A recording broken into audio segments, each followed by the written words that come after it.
साधे साहित्य, झणझणीत स्वाद आणि गावठी चवीचा खमंग ठेवा.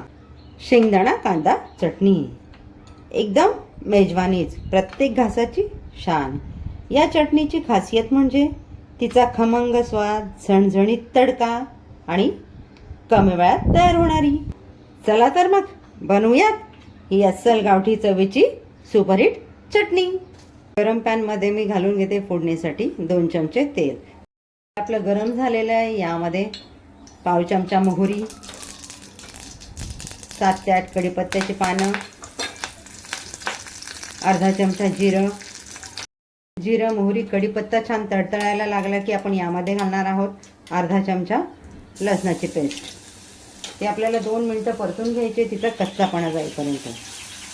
यामध्ये ॲड करणार मी एक बारीक चिरलेला कांदा. कांदाही आपल्याला मऊ होईपर्यंत, हलका रंग बदलेपर्यंत तेलात परतून घ्यायचा आहे. आजच्या रेसिपीची खासियत काय माहिती आहे का? तुम्हाला जेवण बनवायचा कंटाळा आला असेल, खूप थकला असाल, पण चपातीसोबत भातासोबत काहीतरी आपल्याला झटपट आणि झणझणीत चमचमीत असं खायचं असेल, त्यावेळेला अवघ्या 10 मिनटात तुम्ही ही चटणी रेडी करू शकता. शेंगदाणे प्रत्येकाच्या घरात असतात, जास्तीच्या मसाल्यांचा भडीमार नाही किंवा तासनतास गॅसजवळ उभं राहणं आणि अवघ्या 10 मिनटात रेडी होते आणि चवीलाही तितकीच छान लागते, अगदी मन आणि पोट तृप्त करणारी. कांद्यांचा आपला हलका रंग बदललेला आहे, कांदे मऊ झालेले आहेत. तर यामध्ये घालतोय आपण हळद, पाव चमचाला देखील कमी गरम मसाला, 1 चमचा मिरची पावडर. हे आपल्याला तेलात थोडं परतून घ्यायचं आहे. इथे मिरची पावडर तुम्ही तुमच्या आवश्यकतेनुसार कमी जास्त घेऊ शकता. हे आपलं छान तेलात परतून झालेलं आहे.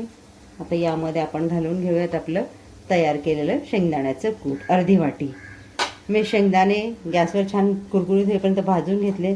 मिक्सरला जाडसर वाटून घेतलेले आहेत. बारीक करायचे नाही आहेत, आपल्याला जाडसरच ठेवायचे आहेत.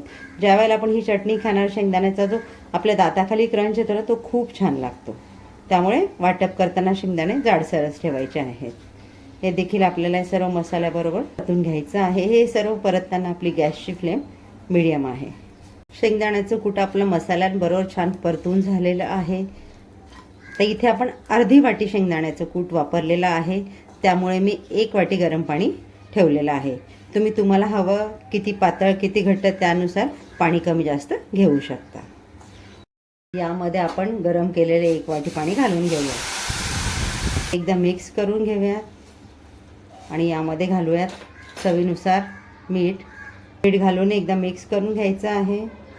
मगाशी फोडणी करताना आपण अर्धा चमचा लसणाची पेस्ट घातलेली, आता आपण उर्वरित अर्धा चमचा पेस्ट यामध्ये घालून घेतोय. आता इथे लसणाची पेस्ट घालण्याचं कारण एक की याचा जो फ्लेवर आहे ना, तो खूप छान येतो या चटणीमध्ये. तुम्हाला आवडत असेल तर तुम्ही घाला, नसेल आवडत स्किप केली तरी चालेल, पण याचा फ्लेवर खूप छान येतो. एकदा हे ट्राय करून बघा. लसणाची पेस्ट आपली घालून झाली. पुन्हा एकदा याला छान मिक्स करून घेऊयात. तुम्हाला जर अशाच अस्सल गावरान चवीच्या रेसिपीज बघायच्या असतील तर आसनाच किचनच्या व्हिडिओजला लाईक करा, चॅनलला सबस्क्राईब करा, व्हिडिओ जास्तीत जास्त फ्रेंड सर्कलमध्ये शेअर करा. चटणीला आपल्या इथे हलका उकळा आलेला आहे. आपण झाकण ठेवून याला 4 ते 5 मिनटं शिजवून घेऊयात. गॅसची फ्लेम मीडियम ठेवून. 4 ते 5 मिनटं आपली झालेली आहेत. आपण झाकण काढून बघूयात. चटणीला छान तेलाचा तवंग आलेला आहे.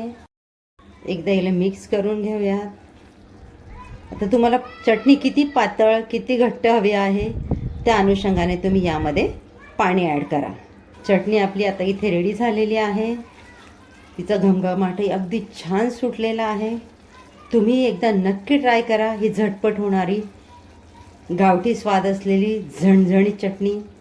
तर यावर घालूयात आपण चवीनुसार आवडीनुसार कोथिंबीर आणि गॅस घालून 2 मिनटासाठी तिला वाफवायला ठेवूयात, म्हणजे कोथिंबीरचा फ्लेवर त्यामध्ये छान उतरेल.